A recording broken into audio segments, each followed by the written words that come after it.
ಕನ್ಯಾ ರಾಶಿಯ ಜನರೇ, ನೀವೆಲ್ಲ ಹೇಗಿದ್ದೀರಾ? ನೀವೆಲ್ಲ ಹುಷಾರಾಗಿದ್ದೀರಾ ಎಂದು ನಾನು ಭಾವಿಸುತ್ತಿದ್ದೇನೆ. ನಿಮಗೆ ನಿಮ್ಮ ಅಕ್ಟೋಬರ್ ತಿಂಗಳ ಮಾಸ ಭವಿಷ್ಯಕ್ಕೆ ಸ್ವಾಗತ.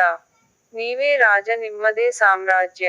ಹೌದು, ಸಂಶಯವೇ ಬೇಡ, ಈ ತಿಂಗಳಲ್ಲಿ ನೀವೇ ರಾಜ, ನಿಮ್ಮದೇ ಸಾಮ್ರಾಜ್ಯ. ಎಲ್ಲವೂ ನೀವು ಅಂದುಕೊಂಡಂತೆ ನಡೆಯುವುದರಲ್ಲಿ ಸಂಶಯವೇ ಬೇಡ. ಈ ತಿಂಗಳಲ್ಲಿ ಕುಟುಂಬ ಜೀವನದಲ್ಲಿ ಶಾಂತಿ ಮತ್ತು ಸಂತೋಷ ಇರುತ್ತದೆ. ಹೊಸ ಮೂಲಗಳಿಂದ ಹಣದ ಆಗಮನ ಉಂಟಾಗುತ್ತದೆ. ಭೂಮಿಯನ್ನು ಕೊಂಡುಕೊಳ್ಳುವಿರಿ. ವಿದ್ಯಾರ್ಥಿಗಳು ಸ್ಪರ್ಧಾತ್ಮಕ ಪರೀಕ್ಷೆಗಳಲ್ಲಿ ಯಶಸ್ವಿಯಾಗಲಿದ್ದಾರೆ. ಆಶ್ಚರ್ಯಕರ ಉಡುಗೊರೆಗಳು ಪ್ರಾಪ್ತಿಯಾಗುತ್ತದೆ. ಆರೋಗ್ಯದಲ್ಲಿ ಯಾವುದೇ ಸಮಸ್ಯೆಗಳು ಉಂಟಾಗುವುದಿಲ್ಲ. ಮುಂಚೆಯಿಂದ ಆರೋಗ್ಯದಲ್ಲಿ ಸಮಸ್ಯೆಗಳು ಇದ್ದರೆ ಅದು ಕೂಡ ಮುಗಿದು ಹೋಗುತ್ತದೆ. ನೂತನವಾದ ವಾಹನಗಳನ್ನು ಕೂಡ ಕೊಂಡುಕೊಳ್ಳುವಿರಿ. ಲೇವಾದೇವಿ ವ್ಯವಹಾರಸ್ಥರಿಗೆ ಇದು ಚಿನ್ನದ ಸಮಯ. ಒಟ್ಟಿನಲ್ಲಿ ನೀವು ಯಾವುದೇ ಉದ್ಯೋಗವನ್ನು ಮಾಡುತ್ತಿದ್ದರೂ ನೀವೇ ರಾಜರು. ನಿಮ್ಮ ಎಲ್ಲಾ ಕನಸುಗಳು ಕೂಡ ನನಸಾಗಲಿವೆ. ಇಂದಿನಿಂದಲೇ ನಿಮ್ಮ ಎಲ್ಲಾ ಕಷ್ಟಗಳನ್ನು ಕೂಡ ಮರೆತುಬಿಡಿ. ಇನ್ನೇನಿದ್ದರೂ ಸುಖದ ದಿನಗಳು. ನಾನು ಈ ಹಿಂದೆ ತಿಳಿಸಿದಂತೆ ಈ ಮಾಸದಲ್ಲಿ ಎಲ್ಲಾ ರೀತಿಯ ಸಂಪತ್ತುಗಳು ಕೂಡ ನಿಮಗೆ ದೊರೆತು ನೀವು ರಾಜರಾಗುವುದರಲ್ಲಿ ಸಂಶಯವೇ ಇಲ್ಲ. ಆದರೆ ಆ ರೀತಿ ಆಗಲು ನೀವು ಒಂದು ಸಣ್ಣ ಪರಿಹಾರವನ್ನು ಮಾಡಿಕೊಳ್ಳಬೇಕು. ಆ ಪರಿಹಾರವನ್ನು ನಾನು ನಿಮಗೆ ತಿಳಿಸುತ್ತೇನೆ. ನೀವು ತಪ್ಪದೇ ಆ ಪರಿಹಾರವನ್ನು ಮಾಡಿಕೊಳ್ಳಿ. ಇದು ಅತ್ಯಂತ ರಹಸ್ಯವಾದ ಪರಿಹಾರವಾಗಿದೆ.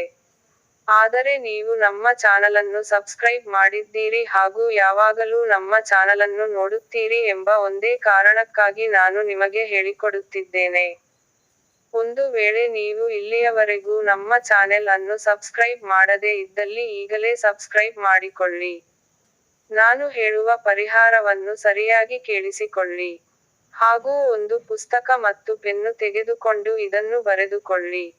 ಈ ತಿಂಗಳ 17ನೇ ತಾರೀಖಿನಂದು ಹುಣ್ಣಿಮೆ ಇದೆ.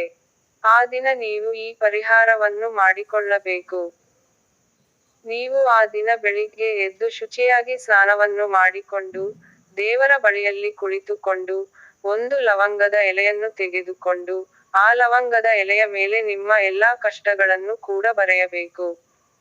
ನಂತರ ಅದನ್ನು ದೇವರ ಮುಂದೆ ಇಟ್ಟು ಈ ಎಲ್ಲಾ ಕಷ್ಟಗಳನ್ನು ಕೂಡ ಪರಿಹರಿಸು ಎಂದು ಕೇಳಿಕೊಳ್ಳಬೇಕು.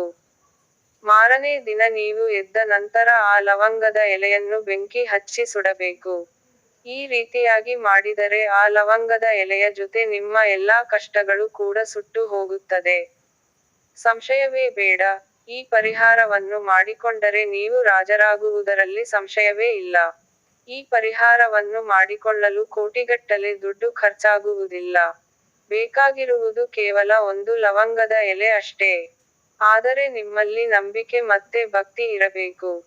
ಈ ಪರಿಹಾರವನ್ನು ನೀವು ನಿಷ್ಠೆಯಿಂದ ಮಾಡಿಕೊಂಡರೆ ನಿಮ್ಮ ಜೀವನ ಬದಲಾಗುವುದರಲ್ಲಿ ಸಂಶಯವೇ ಇಲ್ಲ.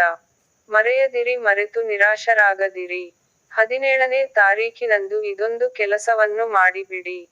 ಇದೇ ರೀತಿಯ ಉತ್ತಮವಾದ ಮಾಹಿತಿಗಾಗಿ ನಮ್ಮ ಚಾನೆಲ್ ಅನ್ನು ತಪ್ಪದೇ ಸಬ್ಸ್ಕ್ರೈಬ್ ಮಾಡಿ. ನಿಮಗೆ ಆ ಭಗವಂತನು ಎಲ್ಲಾ ಸಂಪತ್ತುಗಳನ್ನು ಕರುಣಿಸಲಿ.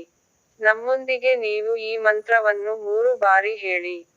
ಜೈ ಸಾಯಿ ಬಾಬಾ, ಜೈ ಸಾಯಿ ಬಾಬಾ, ಜೈ ಸಾಯಿ ಬಾಬಾ.